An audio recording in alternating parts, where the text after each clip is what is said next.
Hi friends, welcome to my channel. ఈరోజు video చాలా ఈజీగా టేస్టీగా చేసుకుని ఆలూ బజ్జీ అండి. బయట బండి మీద టేస్ట్తో మన ఇంట్లోనే చాలా ఈజీగా అంతే టేస్టీగా తయారు చేసుకోవచ్చు. ఇప్పుడైతే మనకి వర్షాలు పడుతున్నాయి కదండి, ఇలా చల్లగా వర్షాలు పడ్డప్పుడు వేడివేడిగా ఈవినింగ్ స్నాక్గా ఇలా ఆలూ బజ్జీ ట్రై చేయండి, సూపర్గా ఉంటుంది. ఇప్పుడైతే మనం తయారీ విధానం చూసేద్దాము. ముందుగా బంగాళదుంప తొక్క తీసేసి నీట్గా వాష్ చేసి ఇలా పొడుగ్గా కట్ చేసుకోవాలండి. చూపించిన విధంగా మీడియం సైజులో కట్ చేసుకోవాలండి. మరి లావుగా ఉంటే ఉడకదు, సన్నగా ఉంటే బాగోదండి. మీడియం సైజులో కట్ చేసుకొని పెట్టుకోవాలి. ఇప్పుడైతే మనం పిండి ఎలా కలుపుకోవాలో చూద్దామండి. బజ్జీ కోసం వీడియో స్కిప్ చేయకుండా లాస్ట్ వరకు చూడండి. ముందుగా ఒక బౌల్ తీసుకుని అందులోకి శనగపిండి తీసుకున్నాను, 1 కప్ తీసుకున్నానండి. అందులోకి 2 స్పూన్స్ బియ్యం పిండి వేసాను. బియ్యం పిండి వేయడం వల్ల మనకి ఆయిల్ పీల్చకుండా ఉంటుంది, అలాగే క్రిస్పీగా కూడా ఉంటుందండి. ఇప్పుడు ఇందులో రుచికి సరిపడా ఉప్పు, కొద్దిగా పసుపు, అలాగే తగినంత కారం వేసి తర్వాత ఇందులో కొద్దిగా వాము వేసానండి. శనగపిండి కదా, ఈజీగా డైజెషన్ అవుతుందని. ఇప్పుడైతే దీన్ని బాగా కలుపుకోవాలండి. మీరు కనుక ఫస్ట్ టైం మా ఛానల్ చూస్తున్నట్టయితే ప్లీజ్ లైక్, షేర్, సబ్స్క్రైబ్ చేయండి. ఇప్పుడు ఇలా కలుపుకున్నాక ఇందులో చిటికెడు వంట సోడా వేయాలండి. వంట సోడా వేయడం వల్ల మనకి బజ్జీలు అనేవి పొంగుతూ బాగా వస్తుంది. ఇలా ఒకసారి పిండిని కలిపి చూడండి, సూపర్ టేస్టీగా వస్తుంది, మీకు పర్ఫెక్ట్గా వస్తాయండి. ఇలా ఒకసారి కలిపాక ఇప్పుడు ఇందులోకి వాటర్ వేసుకొని కలుపుకోవాలి. వాటర్ ఒకేసారి వేయకుండా కొద్దిగా వేసుకుంటూ కలుపుకోవాలండి. మనకి కన్సిస్టెన్సీ మీడియంగా ఉండాలి, మరీ చిక్కగా ఉండకూడదు, అలానే మరీ పలచగా కూడా ఉండకూడదండి. మీడియంగా ఉంటేనే మనకి పిండి అనేది బాగా కోట్ అవుతుంది, బజ్జీకి పర్ఫెక్ట్గా వస్తుందండి. కొద్దిగా వాటర్ వేసుకుంటూ ఉండలు లేకుండా కలుపుకోవాలి. మీలో ఎంతమందికి ఆలూ బజ్జీ అంటే ఇష్టమో కామెంట్స్లో తెలియచేయండి. ఆలు అనేది అందరికీ ఫేవరెట్ కదా, దాంతో బజ్జీ చేస్తే పిల్లలు ఇంకా ఇష్టంగా తింటారు.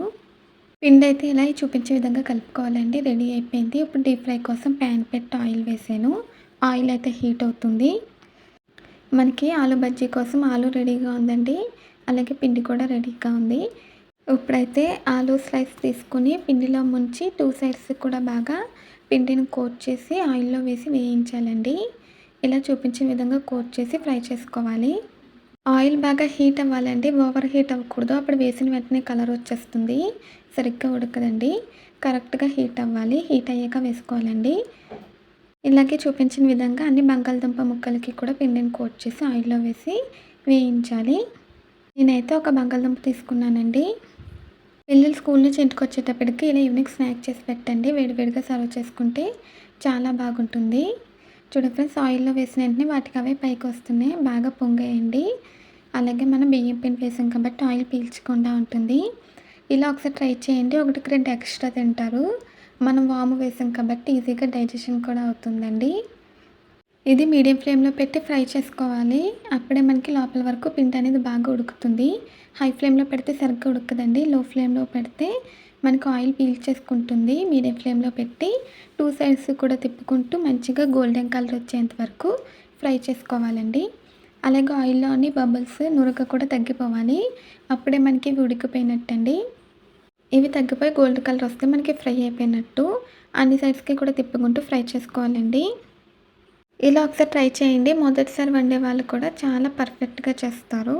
ఇప్పుడైతే మనకి ఫ్రై అయిపోయినాయండి, మంచిగా కలర్ అనేది వచ్చేసింది.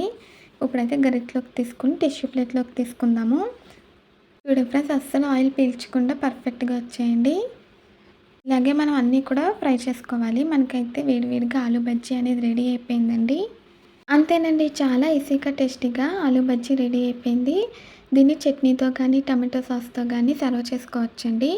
ఈ ఆలూ బజ్జీ వీడియో మీకు నచ్చిందండి? నచ్చితే ట్రై చేస్తే ఎలా వచ్చిందో కామెంట్స్లో తెలియజేయండి. ఈ వీడియో నచ్చితే ప్లీజ్ లైక్ చేయండి, షేర్ చేయండి, సబ్స్క్రైబ్ చేయండి. మళ్ళీ కొత్త వీడియోతో కలుద్దాం. Bye friends.